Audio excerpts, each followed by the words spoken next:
I don't know whether you're all familiar with the charity that we've been supporting today, and it's got this rather cheeky name that's occurred of the Vicar's Knickers.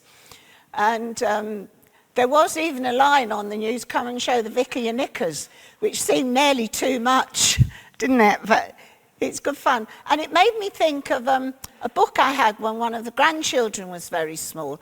And so, I don't know whether any of you have come across it, but it's a book called The Queen's Knickers, a children's book. Any of you know this book? If you want to have a look at it after it's good, and it makes you smile, and it's funny. But I was really pleased when I was looking to find a copy of it, that I found an update. The King's Pants. How about that? That's a good one, isn't it?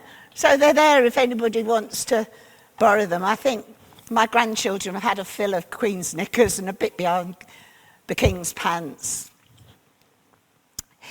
But you know, the basic stuff of human life, the basic needs, the basic way we live is this sort of stuff, isn't it? You know, it's the physical stuff of life. I mean, that's what we're supporting the refuge about, the basic things that women need just to live ordinarily. And some of us, you know, have a lot more of the awfulness of life than others. It's not equally shared out, is it? And I don't know about you, but I tend to want to ask why. Why should that be? One thing I have learnt, though, is that when we ask that question, we need to be really careful, because the why, the answer for why, can very, very often be that it's a social problem, that we haven't got ourselves set up right to care for everybody in this country. And there's a great danger, and you hear it sometimes, don't you, of people saying it's their fault because, you know, laying it on the person when actually it's a corporate thing about needs not being met and some of the awfulness. But you know, some of the things that challenge us are purely physical. You will all have heard these words. From dust you came, and to dust you shall return. Words in the funeral service and the committal and that. From dust you came, and to dust you shall return. And that is true. That's the only sure thing from the moment we're born, isn't it? That's going to happen. In the Christian year where we are now, we're at the point in Advent where we think a little bit about John the Baptist, who, in this passage that we had, Jesus has this lovely dialogue with his followers saying, well, did you expect to go out and see someone in fine robes and all very fancy? No, he was a passionate man, living a simple life because of his passion. But we also know that all too quickly he was to be beheaded in his cell at the whim of a woman in the palace. There's tough stuff, isn't there? And as we build towards the whole of the Christmas narrative, for me anyway, I begin to see not gentle Jesus, meek and mild, but the beginnings of a physical horror story. The story of a baby born into no settled place, family needing to flee from persecution, to be refugees, asylum seekers, the sort of people we're not tolerant of in this country always, and don't always want to welcome. And they had to live in a foreign land as asylum seekers. The Christ of our sanitized mangers all too soon will be crucified, along with thousands of other people that the Romans crucified, people that were persecuted and dominated by the Roman Empire. You see, Christianity is about the physical stuff of our lives. Yes, it's about our inner selves and our spiritual lives, but it is very much about the physicality of our lives too. So when hard things happen, and they do, and they will, and some of you will be having or have had those sort of experiences, where do we go to get the strength and grace and help we so need? If I may, I would like to share with you a couple of things that I've learned in this past year. I think most of you know that my husband was quite unwell. He had a really bad accident, and he died at the end of August. And I'm not saying the things I share are how it should be for everybody, but I'm just sharing what I've learned about the physicality and God being with it in us. On the night before Melvin died, I was sitting with him, and you will have, some of you, been with loved ones who die, and you kind of get that breathing rhythm, and you're kind of breathing and with them and waiting and watching. And as I sat there, it was like a stream of consciousness, all sorts of things from mine and our past kind of rose up within me. Lines of worship songs, bits of prayers, promises made on the Christian journey we'd made together, bits from books I'd read, bits from when I was training in the Salvation Army, bits from when I was training to be ordained, stuff from the reading of the women mystics. All these sort of things just rose and rose in me. And I just had to be there. Just what happened. It wasn't an effort. It just happened. But the next morning when Melvin died, I knew exactly why that had happened, because it was like there was a scaffolding in me that I was all right. This had got me. This scaffolding had got me. And it doesn't stop the pain, and it doesn't stop the sadness, but there is a kind of okayness because I'm held. And I suppose one of the things that I learned in that year was that nothing on our journey is ever wasted. Every little bit of a prayer we ever make, every time we have an argument with God, because I don't know who you are now, you know, those sort of challenges and moments we have with God, nothing of that is wasted. And it was given for me to make me strong, and I'm so grateful.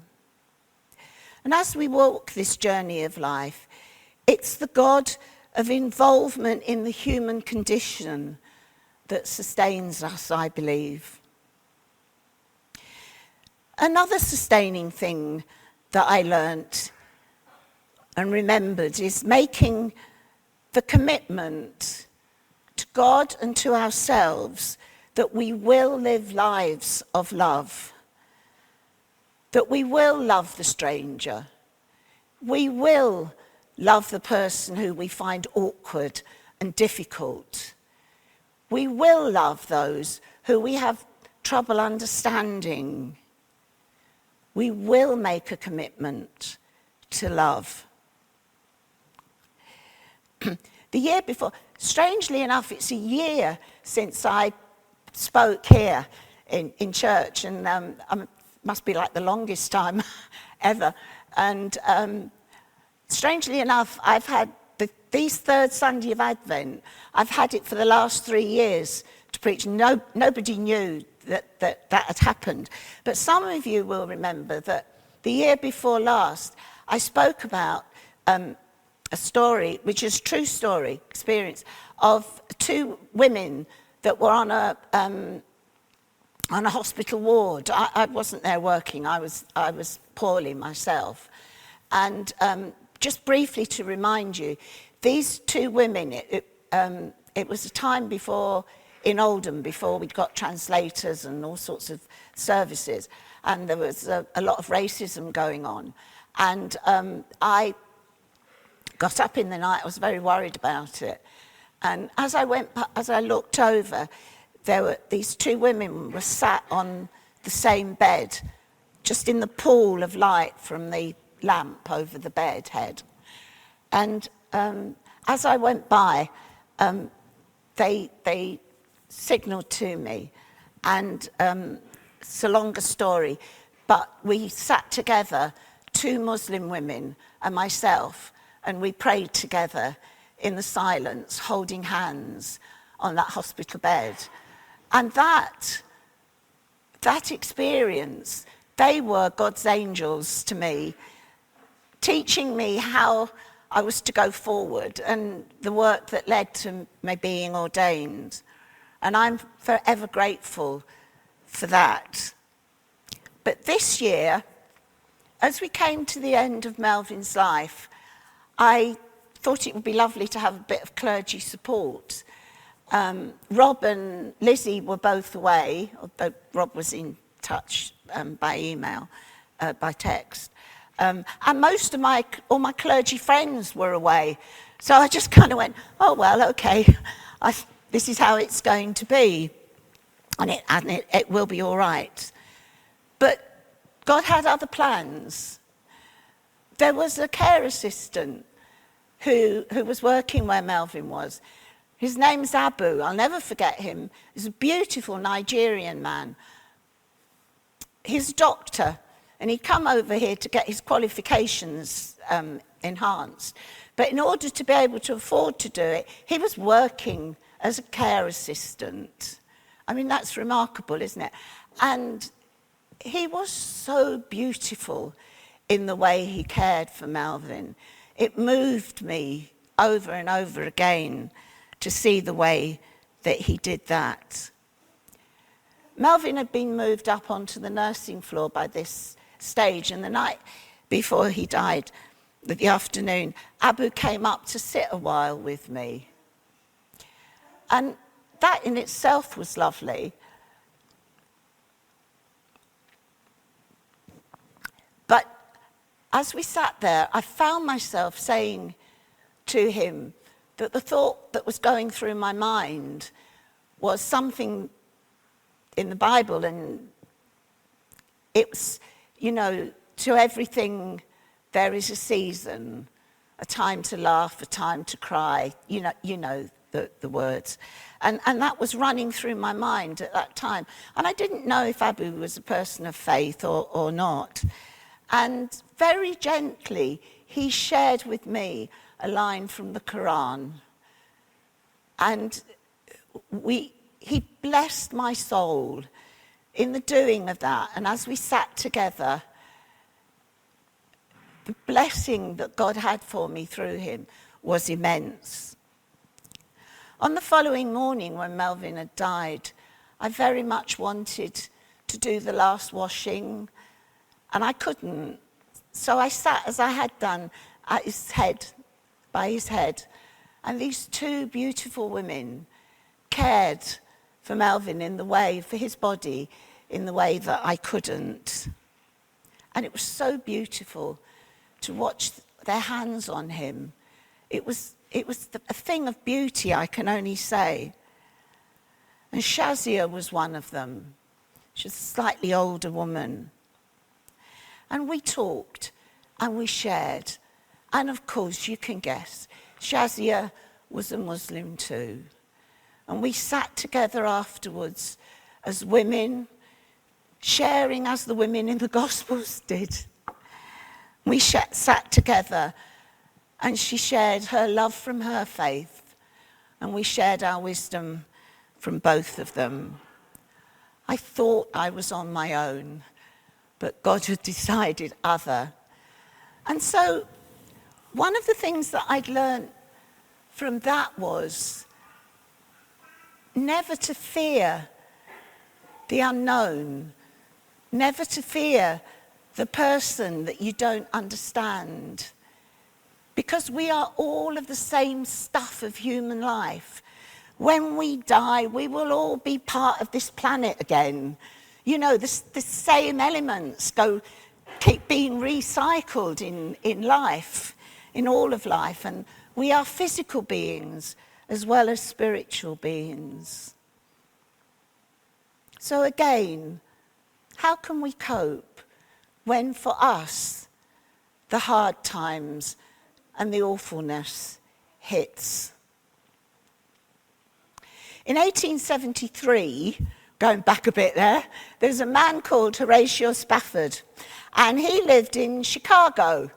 And at that time, Chicago was built completely out of wood. The houses were made of wood, the sidewalks are made of wood, everything. And there was a wildfire, and it became immense, and it burnt nearly the whole of Chicago down.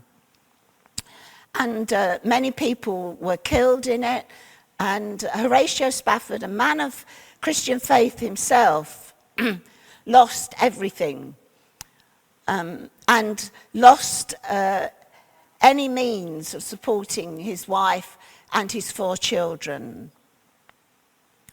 So they were sent away for a while, and they were at sea, and there was a disaster at sea, and all 4 of his children died at once. I mean, we're all love the children. Just imagine the horror of losing that. But you know, in the heat of that loss, not when it had got better or it had got easier, but in the heat of that loss, he wrote that old hymn, "It is well with my soul." When it was painful, when it was messy, when he was crying, when it felt like a knife in the very heart of him, he was able to write, "It is well with my soul." You know, the Spirit within us, which is also part of us, gives us as humans an endless capacity to grow, an endless capacity to be strong. We're going to listen. If you want to join in and sing, do. But we're going to listen to the words of that hymn. It is well with my soul. And I invite you, as I encourage myself, to reflect personally on the fact, is it well with my soul? Am I sat in a place where I know it's well? I know I'm held in love. I invite you. And if you find in that you don't feel it is, and you want to talk to someone or someone to walk a few steps of life with you, then Rob and Lizzie and myself and other people you love are around. But let's just take this moment, take it for ourselves, and ask that question, is it well with my soul? Thanks. When people